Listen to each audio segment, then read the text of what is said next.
everyone, Martina here, and in this episode we're going to go through how to apply gold leaf and corner protectors to your book. So where we start today is with this book that is finished with carving and staining. And so now we can begin applying the gold leaf.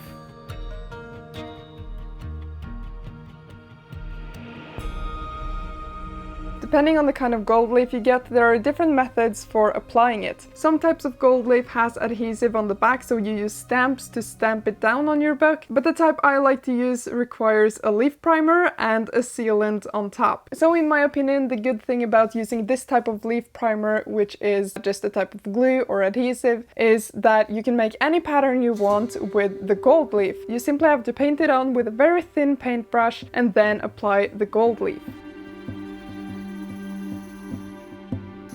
So the way I do this is I grab a very thin and fine brush and I start to go over all the lines I want on my book with the leaf primer. Now with this particular brand you have to apply the primer and then wait for at least 20 minutes before applying the gold leaf. And then I can move on to actually applying the gold leaf. I personally just apply the gold leaf with my fingers, but professional bookbinders, when especially dealing with real gold leaf, often uses these cotton pads and pick up the gold leaf with the pad and gently tap it onto the book.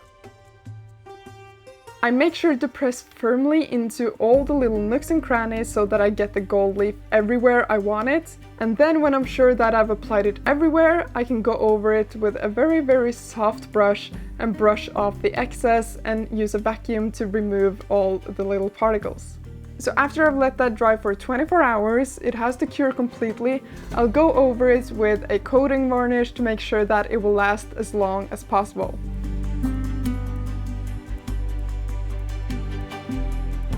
Now finally, all we have left to do is to attach the corner protectors. Hi, kitty! To apply the corner protectors, you can either use a mallet or a pair of pliers. Now, if you decide to use pliers, make sure to put something in between the corner protector and the pliers so that you don't make any indents on the metal.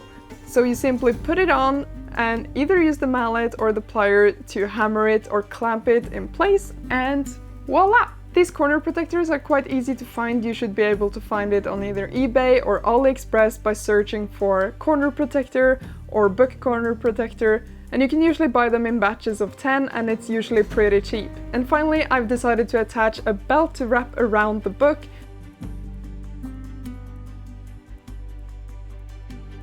And the way I attach the belt is by simply using some contact glue to put it in place first, and then use a couple of rivets and hammer them in place.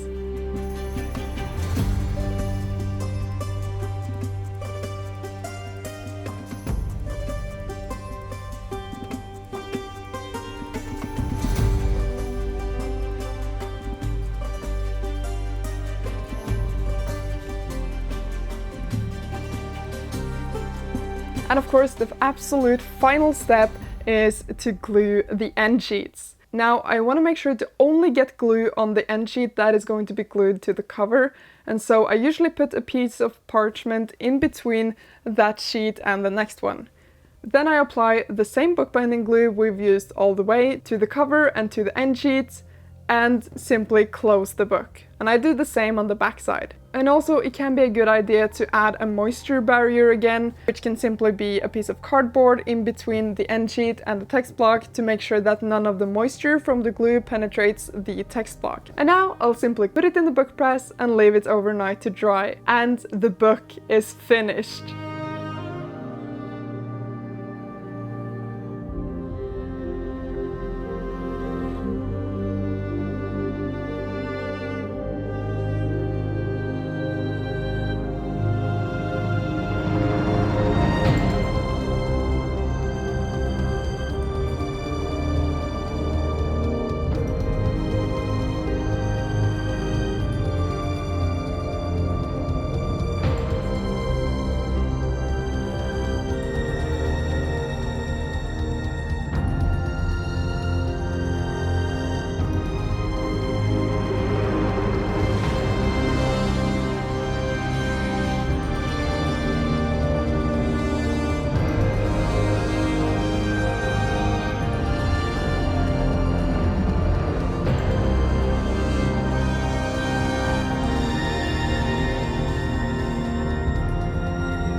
It is truly a journey to make a book like this, but you'll end up with a book that is going to last you for years to come, and I absolutely think it's worth it. I truly hope that you have enjoyed this course and that you find it helpful and useful in your own bookbinding. If you're interested to see anything else I've made, other books, other projects, please check out our YouTube channel called Nerdforge. Thank you so much for watching this whole course, and I really hope I see you again.